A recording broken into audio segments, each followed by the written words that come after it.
வணக்கம். யாழ் சிறையின் இரவு நேர பிரதான செய்திகளோடு இணைந்து கொள்கின்றான் மகளினி கமலநாதன். முதலில் தலைப்பு செய்திகள்.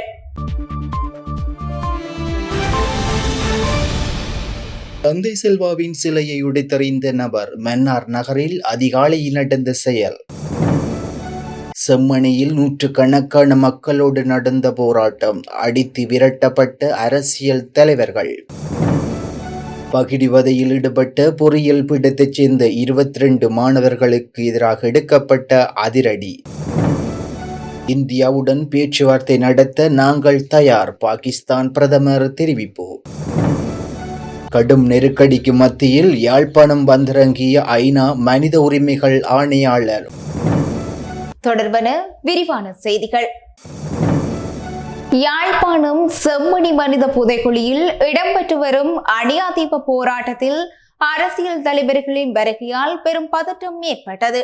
போராட்டத்துக்கு வருகை தந்த அரசியல்வாதிகளை நிகழ்வில் கலந்து கொள்ளக் கூடாது என்று மக்கள் வெளியேற்றியுள்ளனர். செம்மணியில் இடம்பெற்ற போராட்டத்தில் இலங்கை தமிழரசு கட்சியின் பதில் தலைவர் CPK சிவஞானம் இன்றைய தினம் செம்மணியில் போராட்டம் நடைபெற்ற இடத்துக்கு சென்ற வேளை அங்கிருந்த போராட்டக்காரர்களால் விரட்டியடிக்கப்பட்டார்.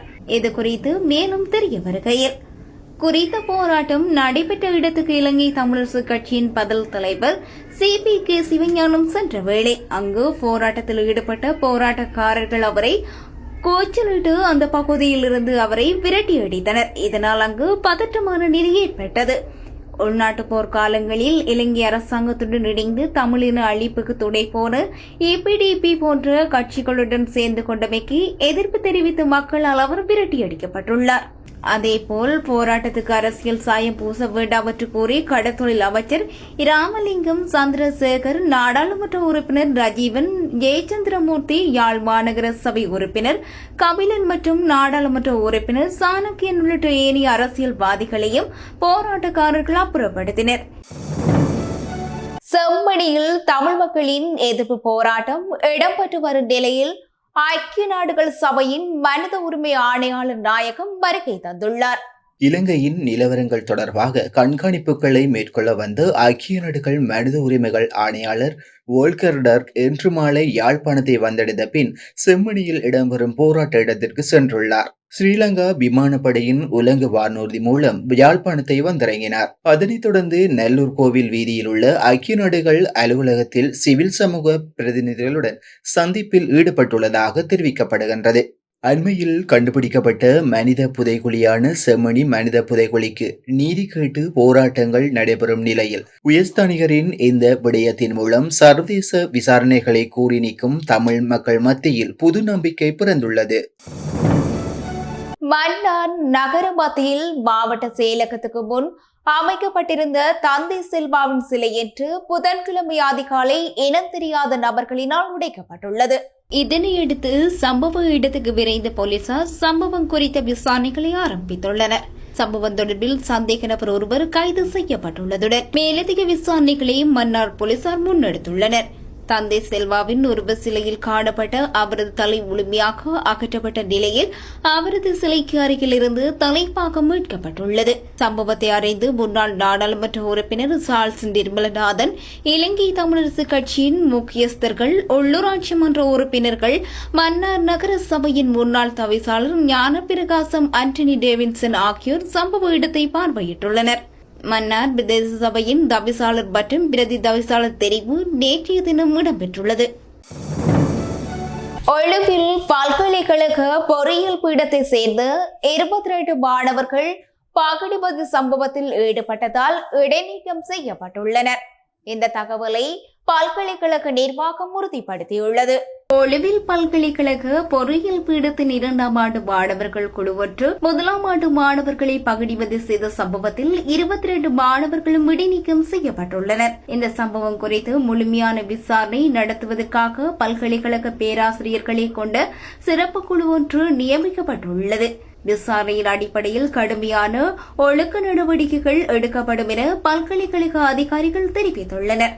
இதேவேளை இலங்கை தென்கிழக்கு பல்கலைக்கழகத்தில் முதலாம் ஆண்டு மாணவர்கள் கடுமையான பகுடிவதைக்கு உட்படுவது போன்ற காணொலி என்று தற்போது சமூக வலைதளங்களில் பரவி வருகிறது. தென்கிழக்கு பல்கலைக்கழகத்தின் 3ஆம் ஆண்டு மாணவர்கள் குழுவொன்று அதிகாலை 2 மணியளவில் முதலாம் ஆண்டு மாணவர்களின் விடுதி அறைக்குள் நுழைந்து அவர்களை மண்டியிட வைத்து கடுமையாக துன்புறுத்தி தாக்கும் காட்சிகள் அந்த காணொலியில் பதிவாகியுள்ளன. இந்த தாக்குதலுக்கு இலக்கான மாணவர்களில் ஒருவர் கடுமையாக பாதிக்கப்பட்டு மருத்துவ சிகிச்சை பெற வேண்டிய நிலைக்கு ஆளாகியுள்ளார். இதுபோன்ற பல தடவைகள் கடுமையான தாக்குதலுக்கு இலக்கான மாணவர்கள் பல்கலைக்கழக உயர் அதிகாரிகளிடம் புகார் அளித்துள்ளனர். எனினும் இந்த விடயம் தொடர்பாக புதிய துணைவேந்தராக பதவியேற்ற பேராசிரியர் SM ஈனைதினை தொடர்பு கொண்ட போது அவர் பதிலளிப்பதை தவிர்த்துக் கொண்டமை குறிப்பிடத்தக்கது. அடுத்து சர்வதேச செய்திகள். பாகிஸ்தான் பிரதமர் இந்தியாவுடன் நிலுவையில் உள்ள அனைத்து பிரச்சினைகள் தொடர்பாகவும் அர்த்தமுள்ள பேச்சுவார்த்தை நடத்த பாகிஸ்தான் எப்போதும் தயாராக இருப்பதாக தெரிவித்துள்ளார். சவுதி இளவரசர் முகமது பின் சல்மானுடன் தொலைபேசியில் உரையாடிய போது பாகிஸ்தான் பிரதமர் ஷபாஸ் ஷெரீப் இந்த தகவலை தெரிவித்தார். ஜம்மு காஷ்மீர் தண்ணீர் பிரச்சினை, வர்த்தகம் மற்றும் பயங்கரவாதம் உட்பட அனைத்து நிலுவையில் உள்ள பிரச்சினைகளையும் தீர்த்துக் கொள்ள இந்தியாவுடன் அர்த்தமுள்ள பேச்சுவார்த்தைக்கு பாகிஸ்தான் தயாராக இருப்பதாக அவர் குறிப்பிட்டுள்ளார். சமீபத்திய மோதல்கள் மற்றும் சண்டை நிறுத்தம் கடந்த ஏப்ரல் 22ஆம் தேதி பாகிஸ்தான் பயங்கரவாதிகள் பல்காவில் நடத்திய துப்பாக்கிச் சூட்டில் 26 சுற்றுலா பயணிகள் கொல்லப்பட்டனர்.